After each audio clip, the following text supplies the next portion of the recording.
Hello, everybody. Welcome back to Straight Betting. It is time for the NBA postseason, which is exciting. It's going to be a lot different, guys. I hope that the bets can keep on winning, but I would be lying if I didn't say that it's a completely different game. Right?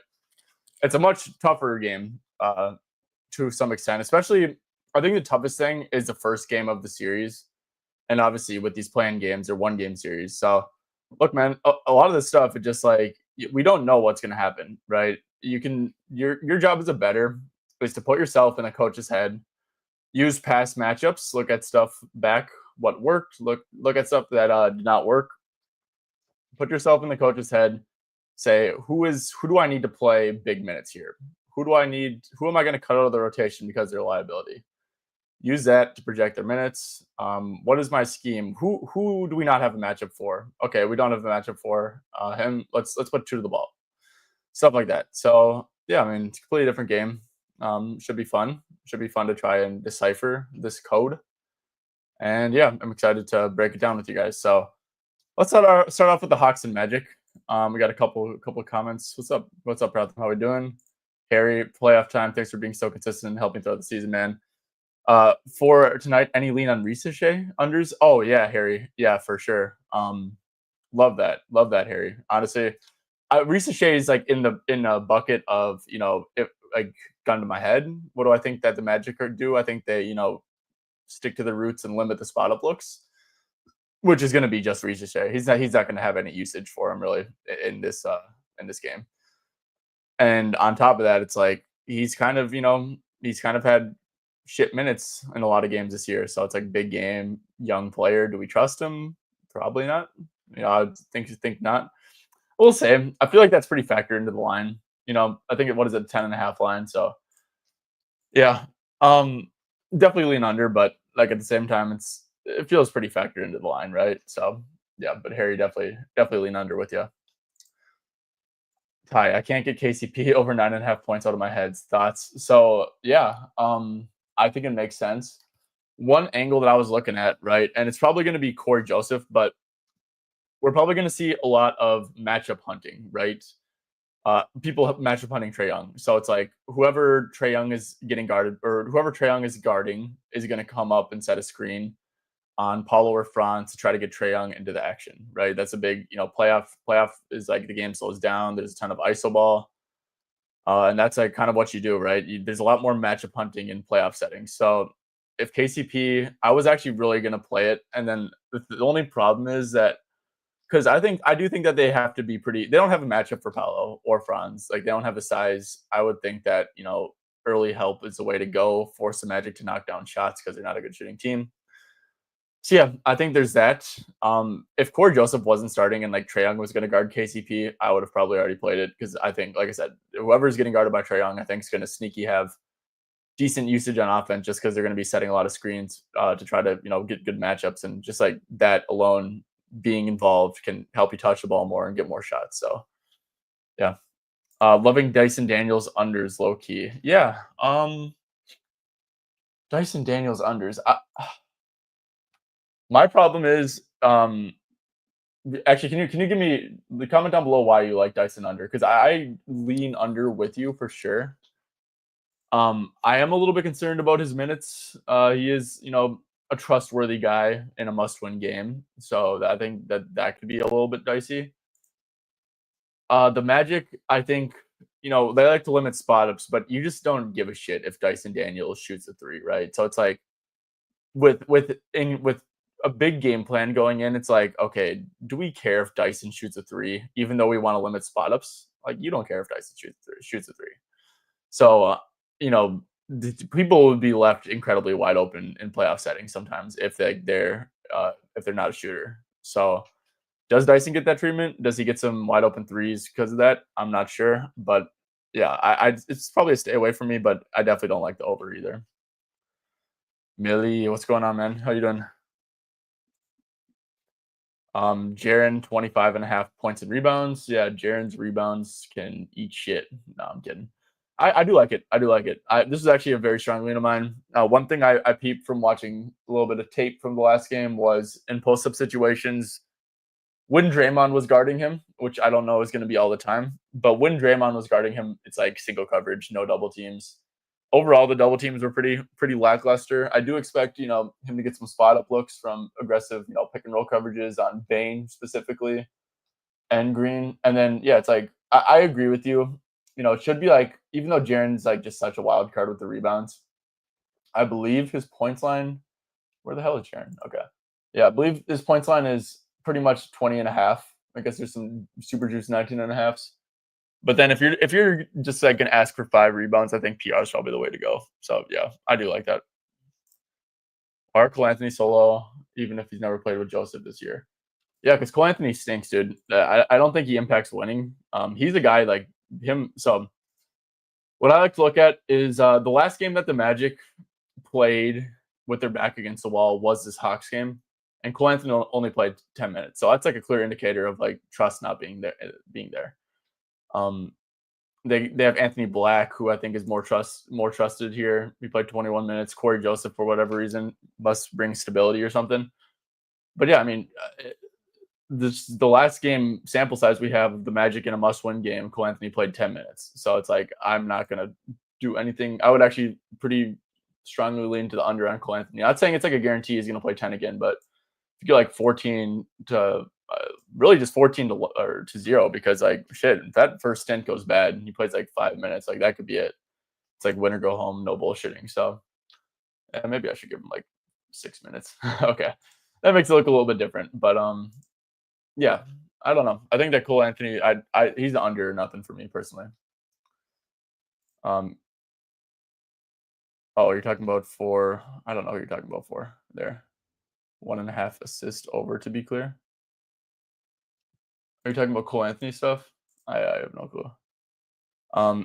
Transition Z spot ups. Yeah, well, if you're talking about Dyson, like I said, it just like why are you gonna limit Dyson spot ups? Like a Dyson 3-pointer is a win for the defense. It's like you got to put yourself like you got to be a nerd about this shit sometimes. Like a Dyson 3 is 100% a win if you're on defense. So it's like people like that always scare me with their unders in the playoffs. But also, and the thing is, Dyson brings something to the game, like something very important to the game, even when he's not hitting shots. So it's like, is he gonna get benched if he's shooting like shit? Maybe, probably not. But yeah. Dyson is probably going to take Franz, I would think. I think that Dyson's defense isn't going to be very impactful here. He's just too small for the Wagner and Banchero duo. So I think last time it was Onyeka on Paulo. And like I said, man, they really should be helping pretty aggressively on Paulo drives. Just help early off Paulo and then force him to pass out to these shooters. I think that's like what makes sense personally. Krejci over shooting 3 per 16 minutes. Yeah, is Krejci locked in? Let's see. Like I said, I'm just gonna go back and see. So against the Magic, he played 15 minutes, and yeah, it seems like he hits a 3. I think he's actually a pretty good shooter though. And if Magic do try to limit the spot ups like they try to, yeah, I probably wouldn't play this either, to be honest, man. I just don't think like if it's minus 190. I probably wouldn't do that. Actually, I definitely wouldn't do that. Lines are well set. Yeah, I mean, like I said, these games are people want to bet a shit ton on these games.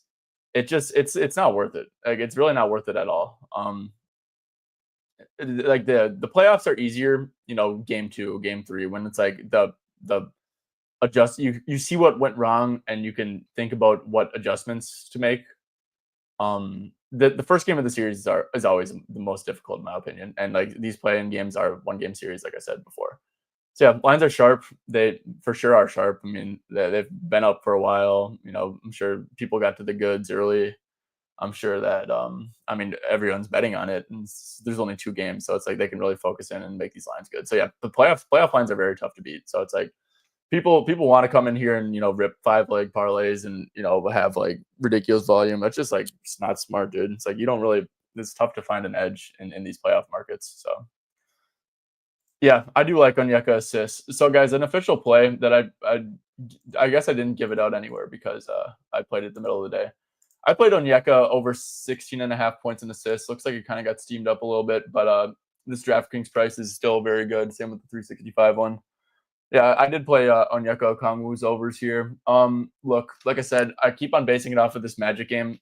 I mean, the Hawks have zero height, zero size. Onyeka played 40 minutes last time against the Magic in a regular season game. It was like a very high leverage game, right, for playoff play-in seedings and stuff.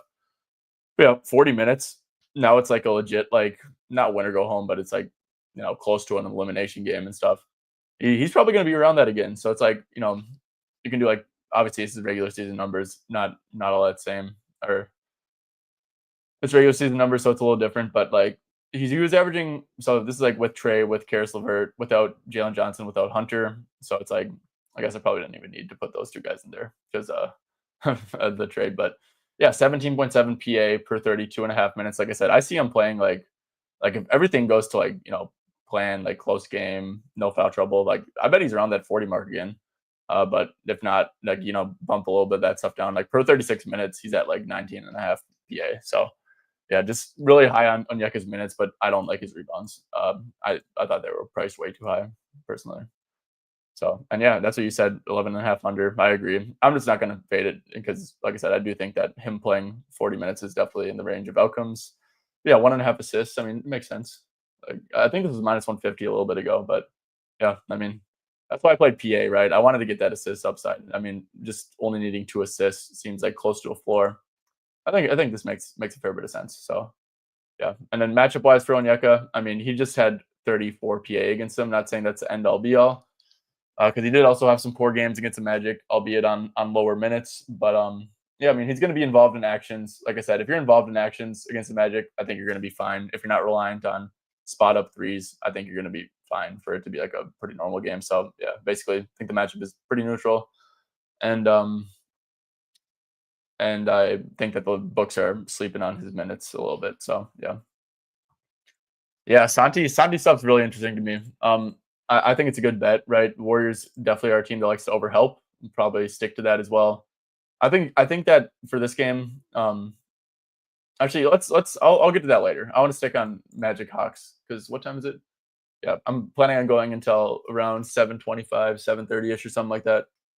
So yeah, let's stick on this Hawks Magic game for a few more minutes, and then we can go over to the other game, which is like definitely much more interesting. Yeah, that's what Liam was talking about yesterday too. And it makes sense, dude. It's like, I mean, bro, the Hawks do not have good players around Trey. It's like, yes, he's a great passer.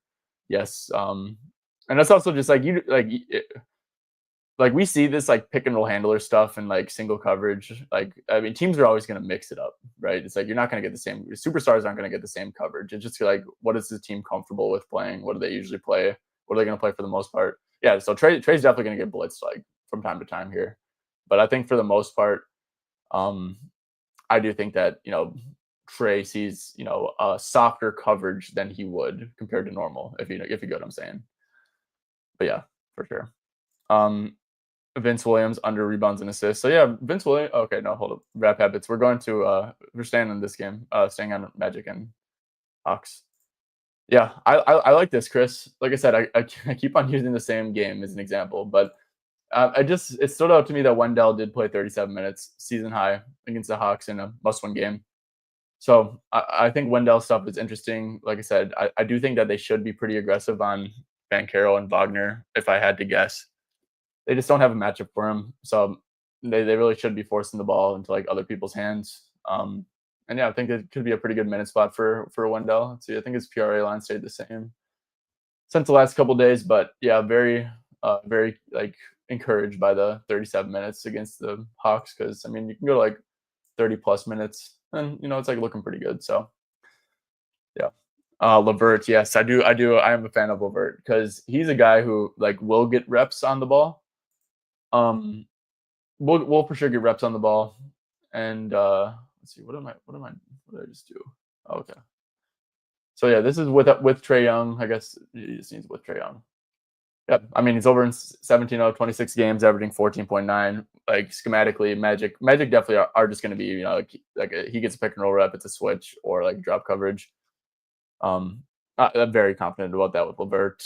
And yeah, I think he's like a good player, right? Like Karis LeVert's like a good player. Like I would suspect like LeVert closes a game over like a Reese Shea or like a Mo Gay or someone. Like he's a good player. I would think like he gets 30 minutes or so here, and he's been good as a Hawk. So yeah, and he's definitely had some good games against the Magic too, like 13, 13, 18. Pretty good volume in all these, right? Pretty good volume there. 7 threes, 11 shots, 4 free throws.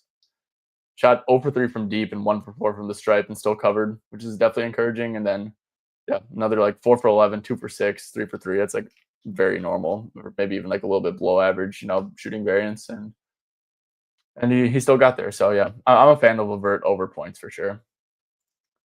Do I like the under? It's at 220.5. Yeah, I mean, I think the Magic are the ones who kind of dictate this game. I like them to like control the game. I like them to win the game. And if that's the case, then it's just going to be like an under type game, right? So yeah, I lean under with you for sure. Okay, cool. Is there anything else I wanted to get to on this game? Anything that intrigued me? I think like Paulo assists is a decent look. Like a cool little same game parlay, which I was really close to playing, and then I ended up playing Onyeka straight. But Onyeka to get 10 points is like a great parlay piece, like because I'm just so confident in his minutes here, and he's just like very consistent with getting like if you do like 30 plus minutes with 30 plus minutes with Trae Young, and then set it to like 10 points, like he is just like ridiculously consistent. So I think Onyeka 10 plus points is like a great parlay piece leg. And like I said, I ended up playing him straight. But if there's anything you guys really like that's like juiced, I think that pair Onyeka 10 plus points with you, that's a great option. Like I said, I do like Paulo maybe to get 5 assists, like put it down a little bit. I think that's a pretty solid look. One last look I want to touch on that I didn't end up playing, of course, but I really was close to. I looked into Franz under 6.5 rebounds a fair bit because I went back and looked at the film, and he was actually guarding Trae Young, like for the most part. So, yeah, just like if you're doing point of attack defense on Trae Young, it's like you're just not going to be in good rebounding position most of the time. So, and 6.5 already seems like a tad steep. I mean, obviously, like he's probably in for 38, 40 minutes this game, but yeah, man, like I said, it just feels a tad steep, like with Paulo under in a few bit. And then in that head-to-head game against the Hawks, he did have 6 rebounds, but only 8 chances. So, I mean, yeah, it's like you're not going to have a ton of rebound chances when you're guarding Trae. I don't know if he guarded Trae these other 2 games. I just watched this one. So, yeah, I think Franz under rebounds is a decent look. But who's threes? Profit, but who do? Oh, Levert or?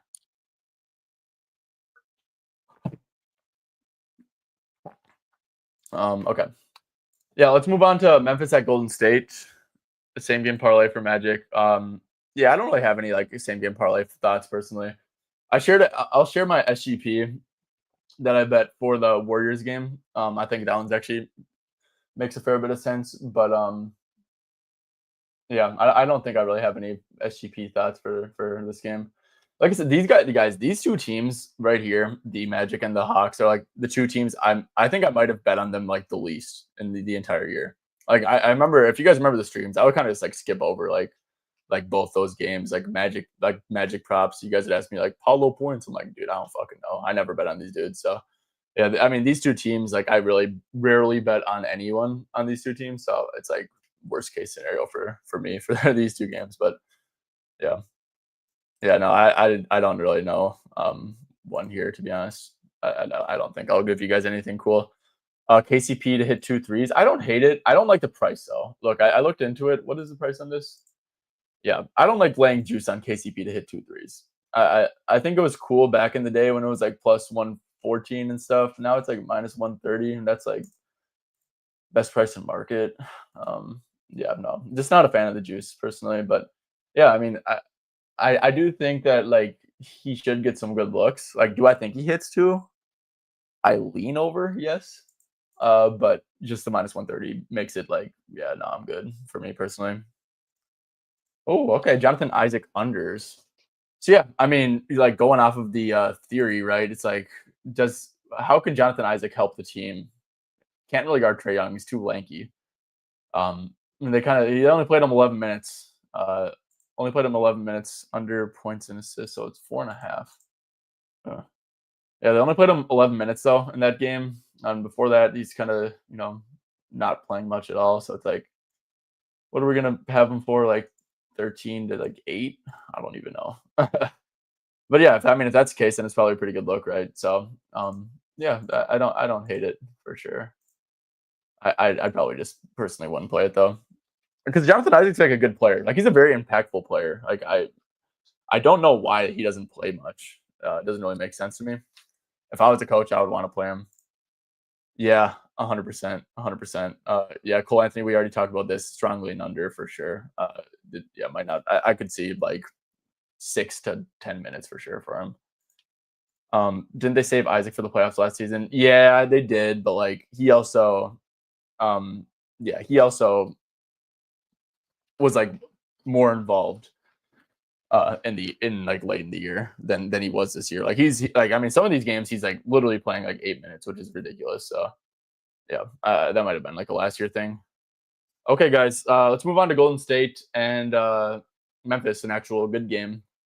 But before I do so, guys, want a quick shout out a couple things. First of all, make sure to like and subscribe if you are on YouTube. It just does wonders for growing straight betting in the long term. So if you guys are on YouTube, make sure to drop that like button. It is very, very greatly appreciated. Second of all, second of all, I don't even know what I'm saying. Second, ProfitX, guys. Make sure to check it out. I linked it down below in the description. It's a peer-to-peer app for betting. It's legal in 40 plus states, and a lot of them are like states where betting isn't actually legal. But basically, guys, in today's betting landscape, you get limited very fast when you're a winning bettor. ProfitX is like peer-to-peer, so like there's obviously not limits with that. And since it is peer-to-peer, like ProfitX doesn't really need a side to win for the most part. It's just like liquidity from other people on the other side. So it's like usually you're gonna find the best price in the market, and also since it's liquidity from other people, right? Then like there's not limits. It's like if the liquidity is there, you can bet it. So yeah, ProfitX, all these peer-to-peer apps. I really think that they're kind of like this future of sports betting. Just like the way like stuff's trending, like everyone's getting like limited everywhere. So yeah, you guys got to get on these. Make sure to get ProfitX. There's a 2% back on every play in the first 30 days, which is up to 300 in profit cash. So basically, what that means is like if you bet enough, you can win up to $300 in profit cash, or get $300 free in profit cash the next 30 days. So yeah, make sure to check out ProfitX. It's linked down below. I believe you click on the link and it makes you use code BETTIN, but if not, code BETTIN when you make that first deposit is the way you can help this channel out. So yeah, make sure to use ProfitX. Big fan of that. Okay. One last thing too, guys, before the next thing. I am getting into MLB. If you've been checking the Twitter, I've been posting projections. I spent a ton of time, learning Excel, making a model, finding all the relevant data, finding how to like refresh it. So I spent a ton of time putting into these projections that I made, and so I am starting to bet MLB, and it is in the Discord. I post all my plays for free in the Discord. The reason why I don't post them on Twitter is because I care about my accounts, and like there's no point of posting. So I bet pretty late, before pretty close to first pitch. And yeah, so if you guys want to get in on those props, like I said, I think there's some pretty good numbers behind, like the edges we're finding. So yeah, make sure to join the Discord. That's also linked down below. If you guys want those MLB picks, I also post the projections in there first if you guys are looking to get into betting MLB. Awesome. Okay. Moving on to the next game. It is Golden State at Memphis. I'll tell you guys who I absolutely love tonight, and I realized I got negative CLV, so good for you guys if you haven't, bet this yet. But I played Draymond over 17.5 points and assists. Don't know why I'm getting negative CLV. I absolutely love this play. Like genuinely, I think that Draymond's in for like a monster game. So basically, guys, Steph Curry in a must-win game. The Warriors, Zach Edey on the other side, someone who can't move. And for whatever reason, the Warriors coach just like refuses to bench Zach Edey, even like when he's getting absolutely cooked by Anthony Edwards, Stephen Curry, all that shit. So basically, guys, what the Warriors are going to do is obviously Draymond will get guarded by Zach Edey, which is going to leave him pretty wide open from three. But they're just going to spam Draymond and Steph pick and rolls to get Edey into the action. Edey, you can't play drop against Steph, so he's going to have to creep up. He's slow as shit. The roll man, Draymond Green, the one who's going to be setting the screens because Edey's going to be guarding him. He's going to touch the ball a ton as a roll man. So what's going to happen is Jaren's probably going to overhelp and his assists are going to spike. Or, he could just take it to the cup, test his luck in there. Maybe Jaren's late on a rotation or something. And, he's just going to touch the ball a ton in the pick and roll. And like I said, if he's not in the pick and roll, Edie guarding him, wide open three. If Edie gets benched, Jaren Jackson's going to guard him, someone who also roams like crazy and just going to leave him wide open again too. So, yeah, and when you're wide open, right, you can just catch it. You can either shoot it, quick flow into a DHO. Jaren's, sitting in the paint. He's over helping. That's another easy assist too. So, look, I think his threes are a great look. I think his assists are a great look. I didn't know which one to play, so I'm just gonna think he could have a decent scoring game. Definitely think he could have a great assist game. I think that Draymond's just gonna be in for a massive game. Memphis and Golden State played in a must-win game about a week ago or so, maybe like 2 weeks ago, and Draymond Green had 13 points despite shooting 1 for 7 from deep, and then he had 25 potential assists, which is ridiculous. So, yeah. Yeah, Draymond Green. Love JJ or love Draymond Green here. See, you're talking about Profit X. They're trying to sweeps. Okay, yeah. I mean, look, these Profit X, the sweepstakes. Yeah, I mean, maybe the states are going to try to do something about it. I doubt it, man. They're generating a ton of revenue, and especially the sweepstakes apps. Yeah, so like you already started. I doubt that states are going to be able to do much about it, but yeah, I mean, they're probably going to try. PRA is a good look. Yeah, I think it's fine. What is it at 24.5? Yeah. No, yeah, that's for sure fine. Yeah, 7 rebounds. I think he can get that. He's gonna play a ton of minutes, obviously. Look, I mean, this Memphis Golden State game, if you lose this game, you're fucked. You're playing OKC. It's not a win or go home, but like it might as well be because there's a dog barking. I know my dog's barking. Okay, let's see.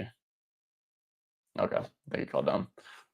Yeah, no, Draymond massive minutes, only asking for 7 rebounds. I mean, yeah, for sure. I just prefer PA. Just leave the rebounds out of it. If Zach Edey plays a lot, he's a pretty tough rebounding matchup. Archie.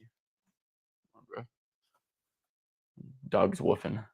Jaren Jackson, yeah, fan of Jaren Jackson stuff for sure. Like I said, watch the game back and peep that, whenever he had Draymond on him, it was single coverage. So I think, that's good for his scoring. I think that could be fine. Jimmy Butler, I actually have a strong lean on his under. I'm not going to play it because Jimmy, can go into that mode and, take a game over. But look, man, this dude was pretty hurt at the end of that last game. One thing Memphis is going to do good on defense is protect the paint. Yeah, they have a ton of dudes who foul, like Edie and Jaren foul a shit ton. So, like, yeah, you could probably get to the free throw line a fair bit. But yeah, it's like the one thing that they do is protect the rim. So it's like, well, I just wouldn't want to bet on Jimmy here, right? It's like you might as well bet on someone else like Steph, who is going to be able to probably go crazy in the pick and roll. Edie won't be able to get up every time, or bet like a pure spot up guy because Memphis is gonna, Draymond's gonna be, or Memphis just overhelps a ton to protect the paint, and it's gonna lead catch and shoot stuff. You're gonna lead catch and shoot stuff when you overcommit to Steph Curry in the pick and roll. So, yeah, it's like I feel like it's a good matchup. You could argue it's a pretty good matchup for everyone unless you're over-reliant at scoring in the paint. And I feel like that's kind of Jimmy Butler. And then on top of that, he's kind of hurt. So, yeah, I definitely lean under on Jimmy Butler. Santi Aldama. Yeah, so, yeah, we talked about Santi. Look, I think that there's a good chance that Edie gets benched. The data would actually argue with that because he just plays, like I said, he plays through. He'll be getting cooked to shit and like keep on playing. So, yeah. Look, Golden State definitely gives up the spot up looks. He's had some pretty good games against Golden State this year. Definitely good volume in this one. Decent volume there. Yeah, definitely a fan of it. Look, he's been playing like the 30 minutes or so recently. 25, 30 against Minnesota in a must-win game. Played 30 against the Warriors.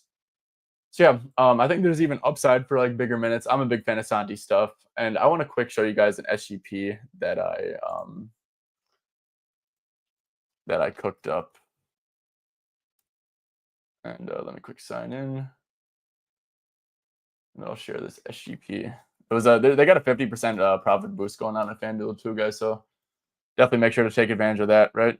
Oh my gosh, 82. Okay, cool. I can share it now. Awesome. Okay, let's see this SGP. My bets. Okay, yeah. So, yeah, Santi Aldama records 6+ rebounds. So this is like very correlated, right? It's like, okay, like I don't know if Edie's gonna get benched, but if I'm the Memphis coach, I'm like damn sure benching him after Steph, like, inevitably this pick and roll action is just like allows their defense to be absolutely terrible. So I would bench Zach Edey. I don't know if they are. Might as well like absolutely correlated, right? So it's like Zach Edey under rebounds, under points. And then if Zach Edey gets benched, it's going to be Santi Aldama seeing a spike in minutes. So I have him to get 6+ rebounds. If he plays 30 minutes, that should be pretty easy. And then, guys, like I said, I'm just a big fan of Draymond's threes tonight. Like, I just know that he's going to get guarded by Edey or Jaren. And, like, whichever one it is going to, like, leave him pretty much wide open. So it's like, I think that, like, literally, a lot of the times you, like, cap a matchup and just, like, yeah, in the starter minutes. Well, I think it's going to be, like, every single minute that he's on the court, he's going to be pretty wide open.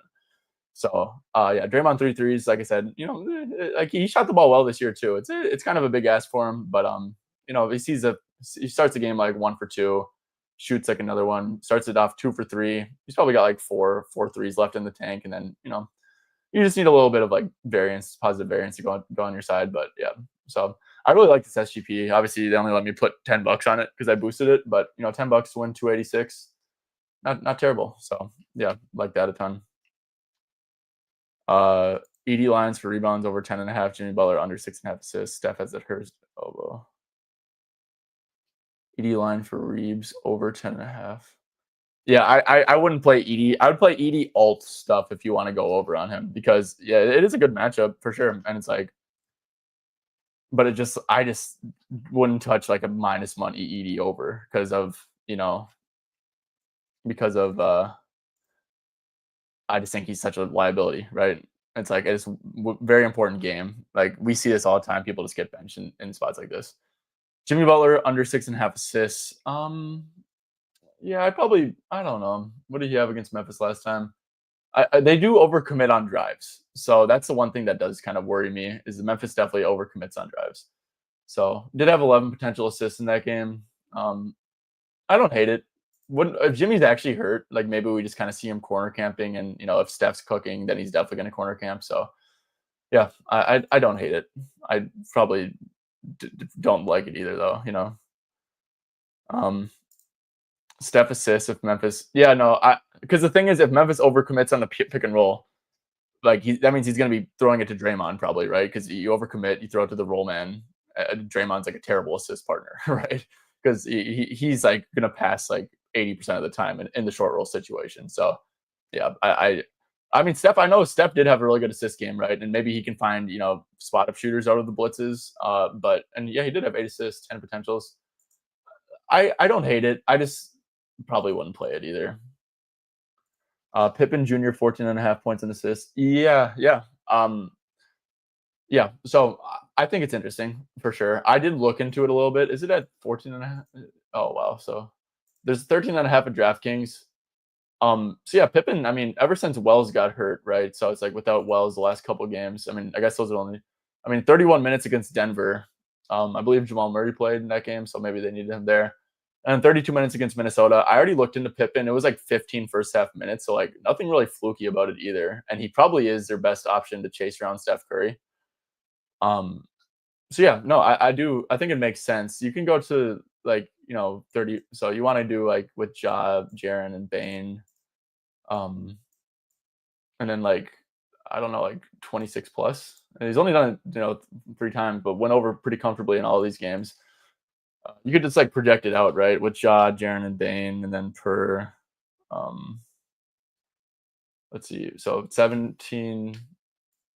Okay. Okay, so 16.9 minutes average in this game. I'd say let's be conservative. Let's give him like 28.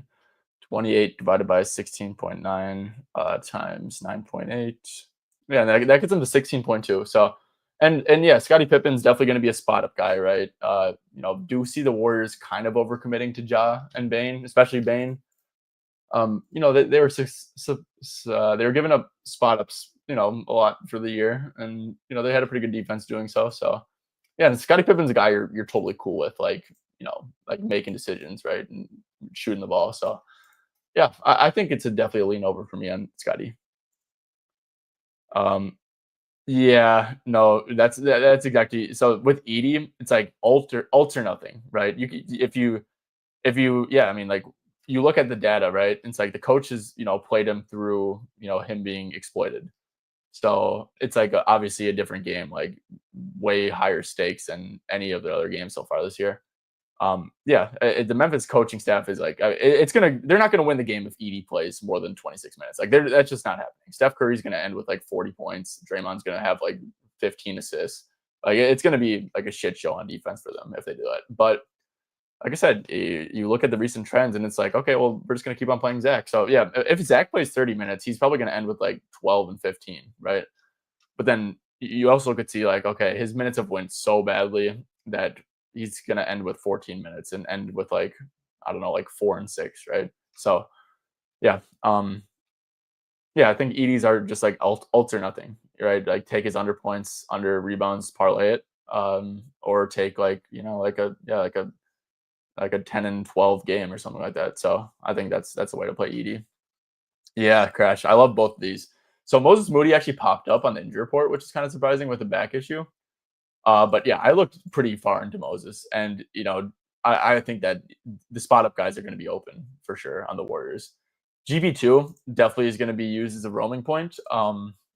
For I think he like actually that's maybe one way that Draymond wouldn't be getting guarded by like a Jaren or Edie, and that's like if GB2 is on the court. But yeah, GP2, actually, I looked into him a ton. I will say this line was at like minus 105 yesterday, and now it's kind of juiced. And it's like, okay, well, Gary Payton to hit a three is definitely not safe by any means, right? But you could definitely play like 2 threes, and I think that's like a pretty good bet. But yeah, I mean, he'll be left wide the hell open with Memphis' scheme, and just like most teams in a playoff setting will probably leave GP2 pretty wide open. And he does make sense to guard, Bane and Ja. He can definitely impact the game on defense. So think it's probably like a good spot for him to play. He played 25 minutes last game. I did go back and check five. He did play like all of overtime, but that kind of just shows how much they trust, Gary Payton. So yeah, I'd probably have him for like 20 minutes. Maybe gets up like 2 or 3 threes. So I think it's probably a pretty good look. Yeah. Yeah, for sure. Like both of those guys. Yeah. That's exactly my thoughts. Even Jimmy Butler might be left pretty open in the corners too. Just food for thoughts. So okay. Do we have anything else we want to get over? Doesn't seem like we have any questions. Is there anything else I wanted to talk about? Um, yeah, so I guess if Moody does sit, then Gary Payton's like becomes very interesting. If this line holds, Gary Payton's threes hold, and Moody's out, I'll probably actually play. I might. Oh, his PRA jumped. So wow, wow. It was at 11.5 yesterday. I don't know who's hammering Gary Payton props, but I think the value might be gone on those. Oh yeah, I will say, guys, I kind of mentioned it a few times. If there's one guy on Golden or on Memphis who I really like dislike their matchup, it's Desmond Bane. Just Desmond Bane, they're gonna take away his pull up looks for sure. Like Draymond's gonna be blitzing. Whoever's in at the 5 is gonna be up on the Desmond Bane pick and roll reps. And I yes, I do think some spot up looks will be generated. It just doesn't make sense. I think Bane's like kind of a guy you can take away in a playoff setting. It's like, okay, just stay to him. Don't overhelp if you're the one guarding him, obviously. And, in the pick and roll, play up on him. And then you kind of just like, because he's not the best self creator, right? And he's not going to get a ton of self creation usage, like especially isolation usage. So yeah, if there's one person on Memphis I do like to go under, it's Desmond Bane for sure. I think that he makes a fair bit of sense. I really like correlated. I remember doing it last year with Giddey and Case and Wallace. Yeah. Oh, 100%. Yeah. It's a, I think that playing alt lines and correlated SGPs with like benchings, I think that's so smart during the playoffs because it just like happens all the time. And it's like a guy with like I'll tell you guys straight up, I'm probably gonna bet on Jaden McDaniels to hit 2 threes for most of these games in the series. Especially, I don't know if I love the plus 170, but like plus 185, plus 200 ish, because he's gonna get left wide open, right? If he makes like the first one, he's gonna shoot like 3 or 4 more, right? So just like these guys who are gonna be left wide open for 3, it's like, yeah, if they miss, they might lose confidence and stop shooting. But if they make the first one, they're gonna get up like 3 more. And yeah, it's like, or if like they miss, if they're like a fringe guy and they're missing shots, it's like Giddey was last year, right? Like Giddey was kind of a fringe guy on that OKC team, and he's missing shots. Then they just bench him straight up, right? So it's like they're gonna soar under their numbers, and someone else is gonna take their minutes, like how Kaysen did. So yeah, Yeah, for sure. And that's the ED Aldama situation could be similar for sure. And I think that's a great SGP way to play it. Like you could even like do some alts in there, like alt unders, because those are listed by now. But yeah, Steph, um, Vince Williams, Scottie Pippen, whoever's on the court. They're always going to have like someone ass, like Luke Kennard. I mean, they're going to have a ton of like those guys. They'll just guard one of them, and they will probably try to hunt Steph to an extent with like those like pick and rolls. But yeah, it's like I don't know, man. I think that Steph will be fine defensively. Actually, he definitely will. It's like you can easily guard like Vince Williams, Luke Kennard, and Scottie Pippen. Okay, guys. So it looks like tip off is in 3 minutes. Yeah, appreciate everyone for tuning into this. If you guys like this content, make sure to like the video, subscribe to the channel. Me and Liam, I believe, are going to record a video tonight that will be posted to YouTube. It's like a little discussion breaking down the playing games for tomorrow, and I'll be back. To tomorrow at the same time, I believe, with late looks. Let's see, what time are the games tomorrow? They are at, or the first game is at. Is it at 7:30? It is. So yeah, 6:45 again tomorrow for late looks. 6:45 Eastern, that is. So yeah, make sure to tune into that too. Should have some. Actually, we don't have interesting games. The games kind of suck tomorrow, but yeah. Good luck on the bets. Make sure to, guys, like I said, be safe or be smart with betting on playoff stuff. Just so much stuff randomly is going to happen and all that. So it's like just be careful with it. All right. Well, good luck, and see you guys tomorrow.